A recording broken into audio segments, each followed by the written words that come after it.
dengan penyaliban dalam Al-Quran itu mengatakan bahwa bukan. Silakan.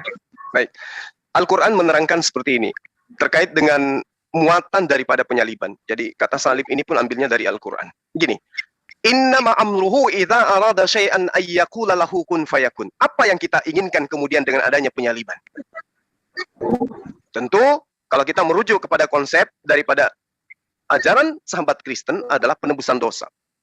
Tapi Allah kemudian mengatakan innama amruhu idza arada syai'an ayyaqula lahu kun fayakun.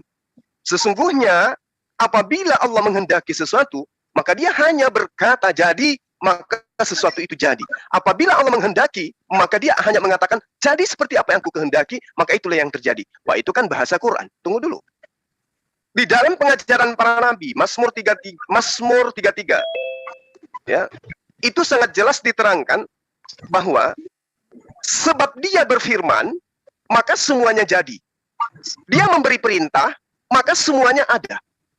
Jadi kalau kita melihat daripada konsep penyaliban, harus ada Tuhan yang nusul menjadi manusia untuk menebus dosa manusia, sehingga penyaliban itu ada, maka kaidah ini harus dihapuskan di dalam Bible. Sebab dia berfirman maka semuanya jadi, dia memberi perintah maka semuanya ada. Lalu kemudian di dalam Yesaya 55 nomor 11, cukup berfirman, apa yang kemudian terlontar dari mulut Tuhan, itu akan terkabulkan dan tidak akan kembali dengan sia-sia. Berarti ketika Allah mengatakan di dalam pengajaran para nabi, contoh misalnya dalam Yehezkiel 18 nomor 9, ini seringkali saya utarakan. Hidup menurut ketetapanku dan tetap mengikuti peraturanku.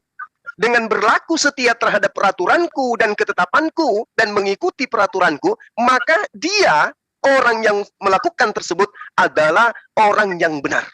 Dan orang ini, kata Allah, dia pasti memperoleh hidup. Jadi nggak butuh penyaliban. Yehezkiel 18 nomor 9. Hidup menurut ketetapanku, tetap mengikuti peraturanku, dengan berlaku setia, ialah orang yang benar, dan ia pasti memperoleh hidup. Demikianlah firman Tuhan. Jadi tidak perlu kemudian penyaliban. Buat apa ada penyaliban? Sementara Allah menerangkan kaidahnya, hidup dalam ketetapanku, berpegang teguh terhadap peraturanku dengan setia, maka orang itu akan memperoleh hidup yang kekal. Lalu kemudian Allah tegaskan, di dalam Mazmur 89 nomor 34, aku tidak akan melanggar perjanjianku, dan apa yang keluar dari bibirku tidak akan kuubah. Jadi poin yang tadi, siapa yang taat kepada peraturanku, tetap hidup teguh di dalam ketetapanku, maka kemudian ia akan memperoleh hidup yang kekal. Dan itu adalah orang yang benar. Lalu kemudian kata Allah, aku tidak akan melanggar perjanjianku. Apa yang keluar dari bibirku tidak akan kuubah. Jadi apa yang dirancang kemudian dari pengajaran muncul kemudian yang mengatakan bahwa Tuhan nusul menjadi manusia, mati dibunuh manusia, bangkit di hari ketiga, itu adalah pengajaran yang tidak bersumber dari bibir Tuhan. Karena Tuhan untuk memperoleh hidup yang kekal, hambanya harus tetap berpegang kepada peraturannya. Itu. Lalu Yesus katakan apa? Matius 19 nomor 17. Jika engkau ingin memperoleh hidup, maka engkau harus taat melaksanakan segala perintah Allah. Yesus tidak pernah mengatakan jika engkau ingin memperoleh hidup, maka engkau harus mengimani bahwa aku adalah Tuhan pencipta langit dan bumi yang datang jadi manusia, mengambil rupa manusia, kemudian mati dibunuh oleh manusia untuk menebus dosa manusia. Yesus sama sekali tidak pernah mengajarkan itu. Jadi ketika Al-Quran mengatakan yang mereka salib adalah orang yang diserupakan bagi mereka, itu mutlak benar. Apa kemudian poin yang bisa diterima dan bisa dijelaskan melalui Bible? Di dalam Mazmur 91, nomor 12 sampai nomor 16, jelas di sana, Yesus tidak akan mungkin dibunuh oleh manusia.